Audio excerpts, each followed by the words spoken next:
Hello everyone and welcome back to Simulated TC here for the third and final race of our season opening event. Of course, season starting here at the Blue Moon Bay Speedway on the Infield A road course, and we have seen two interesting races so far over the course of this event, and now we have one last race to finish it off before the field moves out of this particular venue and moves on to the next one. So, with not long until the race gets started, let's have a look at how the cars are lining up here for this third and final race of the weekend with a reverse top 10. Starting at the back of the field, we have Jonathan Mills, the only car in this entire field on the soft compound tyre. Let's keep an eye on him and his progress throughout the day. He's got his teammate, fellow Honda driver Thomas Pierpont just ahead of him on the hard compound tyre. Charlie Goodrick ahead of them also with the hard compound tyre. Ahead of Charlie, it is Andre Jamil in his Toyota, the Brazilian, another driver on the hard compound tyres, as many in this field are for this final race of the weekend. Ahead of Andre Jamil, it is Adam Liu, second in the first race of the day. Then it's Preston Brennan just ahead of him, both of those on hard tyres, as is the car ahead of them, Scott Sandeva, the man who won the first race here at Blue Moon Bay Speedway. He will be starting in 13th position. Ahead of him, it is mediums for Leo Bonnet. He'll be starting from 12th position. Ahead of him, Seb Mills, just missing out on the reverse grid. He'll be starting in 11th place there. Now we get to our race 2 winner, Morgan Hitchings. He'll be starting on the medium compound tyres, but carrying a lot of success ballast, maybe a tough race for him. Ahead of him, it is Adrian Tishy on the hard compound tyres, and ahead of him, it is the second of the two Genesises in the field, Ben Driscoll on the hard compound tyres. Aston Lewis, teammate to race number 2 winner. He will be starting this race on the medium compound tyres. It's hard tyres for Jackson Turner just ahead of him, with Adam Richardson in the Renault, the man that started race 1 on pole position. He will be starting this one on the hard tyre, as is the case for Lewis Francis in 4th position for Subaru. Ahead of him, it's his teammate Liam Jones on the medium compound tyres. Watch for him in the early stage of this race, he could make some progress. And ahead of him, Tyler Davison, another driver on the medium compound tyres here. Front-wheel drive car won't be the best of starts, but maybe he can get in the mix early on. And on pole position after finishing 10th in the second race today, it is Ian Henwood. He will start on the hard compound tyres. The 7 do not qualifiers are Matthew Lilly, Elmarie Sarlo, Albert Asante, Carlo Durante, Jordan Fingal, Dylan Vostenberg, and Dimitri Sotirakis. The cars are on the grid then, and we are racing here for the final race here at Blue Moon Bay Speedway, and it's a good start from the pole sitter. Ian Henwood leads them down towards turn 1. Liam Jones with a strong start after lining up on in 3rd position there as they head into the first braking zone of the lap here. Jonathan Mills keeping out for his Honda at the back of the pack on soft compound tyres. Davison there, he's actually lost a little bit on the start there, with the front wheel drive Peugeot struggling on the launch. Lewis Francis gets by him off the line there, but he's got those mediums on Davison's car, so maybe he can fight back there. You can see multiple cars side by side as they head through the middle part of the lap. Got a brief glimpse there of the red of Jonathan Mills' Honda making its position towards the back of the field here, but Davison really all over the back of Lewis Francis here. Behind him we can see that's Jackson Turner racing with Ben Driscoll, those two side by side here, both drivers on the hard compound tyres. Won't have much speed in this one, but if they can just block the road, maybe they can still get a solid result out of the day. Hondas have got a chance of winning this race in the hand of Jonathan Mills, of course. As we see now, that's Ben Driscoll now feeling the pressure from Leo Bonnet side by side there at Scott Sandeva. He's having a strong race already in this one, the race 1 winner. Looking like he's having a good event here to start the season. Behind him, that's Seb Mills racing Adam Richardson, Preston Brennan. As we look towards the rear, you can see there is Jonathan Mills. He's made up 4 positions so far in his Honda on soft compound tyres. He is the only car in this field starting with soft tyres, and that has never been seen before in this series. This is an absolute first. We truly don't really know what to expect here. Will he be able to slice his way through the field in just 10 laps, roughly 15 minutes of racing here? Can he manage to pull it off? He's in the slipstream now of Aston Lewis, but up ahead you can see lots and lots of racing throughout the field here, as we see Tyler Davison on the back of Lewis Francis and Liam Jones there, who is already pressuring the back of Ian Henwood as they head down towards turn 1 for the first time today. Liam Jones on those medium compound tyres. You can see the slide from Henwood giving Jones the chance to have a little look there, but not quite enough to make the pass as they head through turn 1 there. Two Subarus currently in podium position, as they'd be very happy, I imagine, with a double podium to end the day here as they race their way into this part of the lap. You can see Jonathan Mills, he's up into 12th place now, and he's making the move for 11th place. He is charging his way through here, and we're only on lap 2, and he's already gained 8 positions, and unsurprisingly, comfortably purple here. It is lap 2, but also he is probably going to be the quickest car out there. In fact, I know he will be the quickest car out there, as the only one on softs. He's now on the back of Adrian Tisci to get himself into the top 10 here. These are critical overtakes to make here for him. The earlier the better. Whilst the field's close, he can try and get more than one car a lap, but when the field starts to spread out, it may take him a couple of laps to catch some of the leaders if they start to break away there, as the 2 Genesis cars are side by side just ahead of him. Adam Richardson there, reigning champion, not having the best of events so far despite starting on pole position. Side by side we have Aston Lewis there. Adam Richardson on the hard compound tyres. Aston Lewis with the mediums on his DS Automobiles entry there, side by side as they head towards the final corner now. You can see racing already up and down the order here. Adam Richardson gets that move done. He's up into 12th position here. Jonathan Mills ahead of him, but of course that's a car that's going to be moving upwards, not downwards through this field at the moment. He's on the back of Tisci as they head down the main straight once again. You can see the Honda looking out a little bit of the slipstream as they head their way down towards turn 1 once again here. Adam Richardson just behind, trying to hold on to his position to Aston Lewis, but you can see there the Honda having a little bit better top speed over the full drive Toyota just ahead of him. This could be a chance to get one of these positions now as he heads into the first turn. He is now going to move up into the top 10 now, is Jonathan Mills. He's on the move, and next up is his younger brother Seb Mills as they come through the first corner of the racetrack here. He's got a real chance at making a pass as soon as he possibly can here. As they head into the S's, the brothers could well do battle here soon. It's not quite for the win at this point of the race, but Mills could well be challenging for the win when we get towards the front of this race. I should clarify, of course, Jonathan Mills, not Seb Mills. It's the fun part of having brothers in the series. 2 drivers with the same last name here as they head towards the hairpin. Mills not quite able to make the move there. Jono, that is, of course. I won't do that every single time. Hopefully, in this race, you'll understand. If I'm talking about one of the drivers attacking, it will probably be Jonathan in the Honda behind him on those soft compound tyres. Leo Bonnet up into 5th position. He's having a solid drive here from 12th position on the grid. As now we can see that's Jonathan Mills in at that 10th position, still not quite able to get past his brother just yet, and that Peugeot will likely be quite quick on the straight, so I would not be surprised if it's able to put up a fight here, because if anything, look, that's Adrian Tisci fighting back against Jono here. It's only lap 3, there's still a long way to go, but he's going to have to pass more than 1 car per lap here, and that is not going to be easy to do in this race. Mills on the back of his brother, behind them Tisci just watching at the moment, perhaps trying to see if there's a way he can get Seb as well in this battle as they head down towards turn 1 once again here. He's got to run, but it doesn't look like he's quite close enough to make the move as they head into the first corner here. Mills just having to look to the outside there. Jonathan looking for a bit of a cutback on exit, nearly switches to the inside as they come out of there. Not quite able to do it though. This is really costing Jonathan Mills time in this race. His younger brother Seb Mills here doing an incredible job at holding up the Honda behind him. The Honda, not the best car on straights, but look at this, he's going to try to go for the move here on the exit of the S's. That has not been a traditional overtaking zone throughout this event, but Jonathan Mills knew it had to be done. He tried down into turn 1, he wasn't quite able to make it happen there. He makes it happen in the S's. It's a bold move, but it's a statement of intent to the field now. Jonathan Mills is on the move, and next up will be Scott Sandover, the race 1 winner in that Genesis. It's not a slow car at all, even though it's like one of the quickest cars throughout this event so far. But it is going to be a challenge for Jonathan Mills to try and get past. As now we look towards our race leaders, we see Liam Jones on the back of Ian Henwood here, battling for the lead. Ian Henwood has hard tyres on, Liam Jones has mediums, so there's a tyre advantage in favour of the Subaru behind the Ford here. As we look to Jonathan Mills, he is still slotted in behind the Genesis as they head through the final corner here. The field that makes their way out around to the main straight once more here to prepare themselves to start lap number 5. We're approaching the halfway point in this race. Jonathan Mills in the slipstream there of the Genesis. Now the Honda should have better top speed than the Genesis here, but he's not quite able to do it as easily as you'd perhaps expect here as he sets the fastest lap of the race so far on this time by.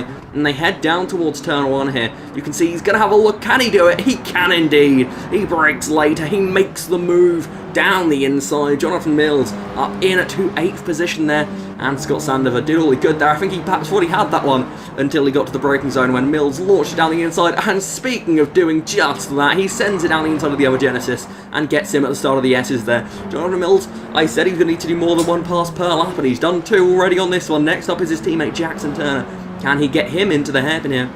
That would be a real boost for his race if he can manage to do that here. He's right up behind his teammate, but he's not quite able to get the move done just yet. It's through these corners here where the soft tyres provide oh so much more grip than the medium and hard compound tyres. In this case, it's Turner on the hard tyres.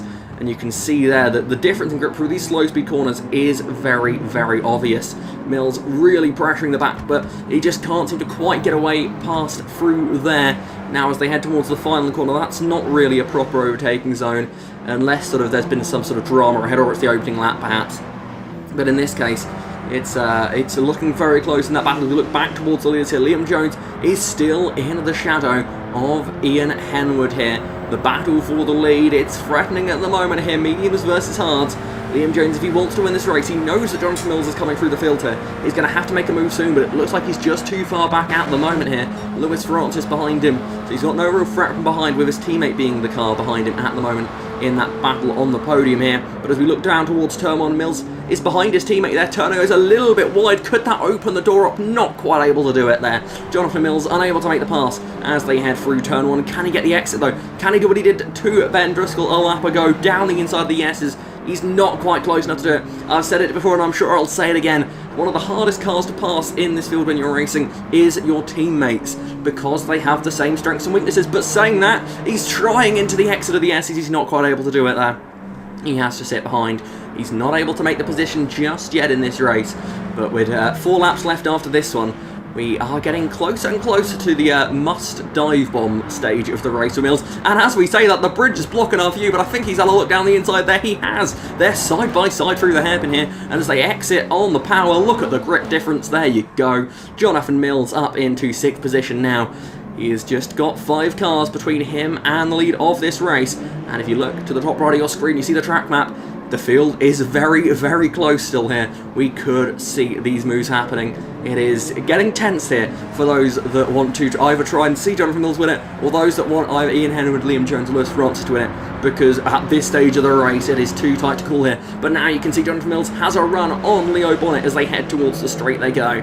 The battles and overtakes here are critical, and we see now that is Liam Jones. He's on the back of Ian Henwood this time. Can he make the move stick on this occasion here? He's not that close as they head down towards turn 1 here. It looks like he may have to wait another lap as Mills does get past Bonnet in the background. They head into turn 1 again. Oh, but Henwood's gone wide. Henwood's gone way wide at turn 1. Then that's going to open up the door. That's contact door to door there. Henwood barged aside there as Liam Jones takes over at the front. Medium tyres on that Subaru, working a treat. He takes over the lead, and can he bolt? Can he get away in time here? He is having to push at this stage.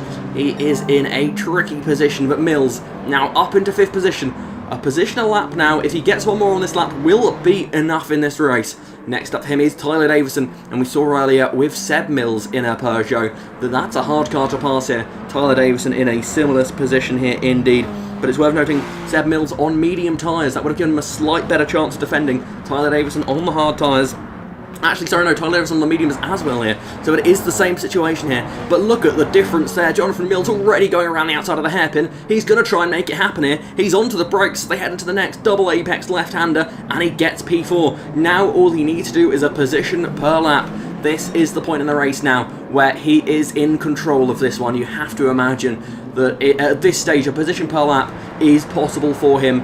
All 3 cars ahead of him, are 4-wheel drive cars, which means they get better acceleration on corner exit, and because of that, have slightly less overall power than the Honda, which means they struggle when it comes to top-end speed, and we're about to see that now here. Could this be the key difference? The Honda versus the Subaru as they head down towards turn 1, side by side over the start-finish line.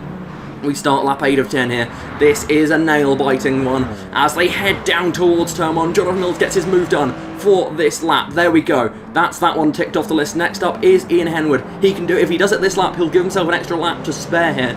If he has to wait until next time, it still gives him a legitimate chance at this race win. From 19th all the way up to 3rd in this race. It's already been an incredible race here for Mills. If he can get any more, it would be remarkable, but he has the tyres to do it, and he is still setting absolute best sectors as he goes around this racetrack, and look how close he is to the back of Ian Henwood. We saw how long it took Liam Jones to get past Henwood as he struggled to pass the Ford. Now you can see the Honda of Jonathan Mills. Can he get past quicker? He's having a look, they're not quite able to do it as they head into the hairpin. This is going to be tight now. Mills, he had this lap, he had time here. He doesn't have to rush this move. If he does it down the main straight on the next lap, he has the time to do this one car at a time here as he heads through the final few corners of the lap now. The grip difference there, it does provide a big advantage to him through the corners, but you can see on corner exit there, even then, the front-wheel drive's Honda struggled a little bit more on traction, but now you can see Ian Henwood is in a tough position as they head onto the straight. Liam Jones hasn't been able to pull that big of a margin in this race. It's really close whether or not Mills can do it as they come onto the start-finish straight to begin lap number 9 here. He's going to have a run here on the Ford as they head towards turn 1. Ian Henwood started this race on pole position. He's had a solid debut event here in STC, but now as they head into turn 1, Mills is gonna make the move. He does it down the inside, and Henwood drifts way wide again. Not for the first time in this race. That's how he lost position to Liam Jones in the first place, and already Mills is slicing into that lead margin here as they head into the S's once more. Liam Jones is going to have his mirrors filled with Honda Civic in no time at all here as they head down towards the hairpin once more. Can Mills make a move at the hairpin? That would be a real sort of statement here if he can get it done before they even get to the straight. He's looking to the inside. He's going to try and make the move. 19th all the way up to first position. Jonathan Mills leads race number 3 here at Blue Moon Bay Speedway. This has been a remarkable drive. The soft tyre call saving them for race 3. It's paying off by the looks of it here. He gets to the front. Liam Jones drops to 2nd. Ian Henwood still holding on in 3rd at the moment. And Mills will not slow down. He is still setting the fastest laps of the race so far. He is absolutely flying in this race. And there is now just one more lap to go. As we look further back down the field here, we got 2 Toyotas side by side into turn 1 here. That's Tishy and his teammate Jamil. Jamil gets that move done there. Jamil on the hard compound tyres, as is Tishy, I believe, as both those drivers having a little bit of a less fortunate race. Of course, Tishy carrying quite a bit of success ballast from his 2nd place in race number 2. But now, look at this. Not only has he gone from 19th to 1st, he's gapped the field in just a lap as he heads through the final corner of the final lap now. Onto the banking we go. Jonathan Mills has done a masterclass in strategy here to take this victory. It may not have been the most points anyone's going to score this weekend, but I tell you what, it was a very exciting way of going about it. He's going to head out towards the start-finish line now for the final time. The man last season known as the King of Race 2. Well, he wins Race 3 here at Blue Moon Bay Speedway. 19th to 1st. Last to 1st challenge. Wow, I don't think that has ever happened before. 2nd place to Liam Jones. 3rd goes to Ian Henwood. So here we have the official results then for race number 3. Jonathan Mills ends up winning by nearly 8 seconds. He pulled that margin on the final lap alone, don't forget. Ian Henwood there in 3rd position behind Liam Jones in 2nd. Lewis Francis just missing out on the podium, but a solid event there for him and the Subaru team. Tyler Davison in 5th, just ahead of Leo Bonnet with a strong drive from 12th on the grid. Jackson Turner in 7th there ahead of Ben Driscoll. Ben Driscoll, one of 2 drivers to have scored 30 points over this opening event. The other is the car behind him, Scott Sandover, both Genesis cars being the top dogs in this first event of the season. Adam Richardson in 10th place there, just behind them. Seth Mills in 11th. 12th went to Andre Jamil there ahead of his teammate Adrian Tishy. Aston Lewis in 14th. Preston Brennan takes the final points paying position in 15th. Charlie Goodrick just misses out on the points there, as does race 2 winner Morgan Hitchings, as is often the case with winning race 2. Behind him there is Adam Liu, and bringing up the rear of the field for the final race of the first event, it's Thomas Pierpont. Well, that's it then for the 3rd race here at Blue Moon Bay Speedway. Next time out, we're going to a drastically different venue. We're flying all the way over to Europe. We're going to Germany to race it once more around the Nürburgring Nordschleife circuit. Just the Nordschleife, no Grand Prix circuit in the races. Pure Nordschleife madness. Who knows what could possibly happen? I do hope you will all join us again in a week's time for race number 1 at that venue. But until then, thank you very much for watching. I do hope you enjoyed that incredible race we just witnessed. Until next week, goodbye.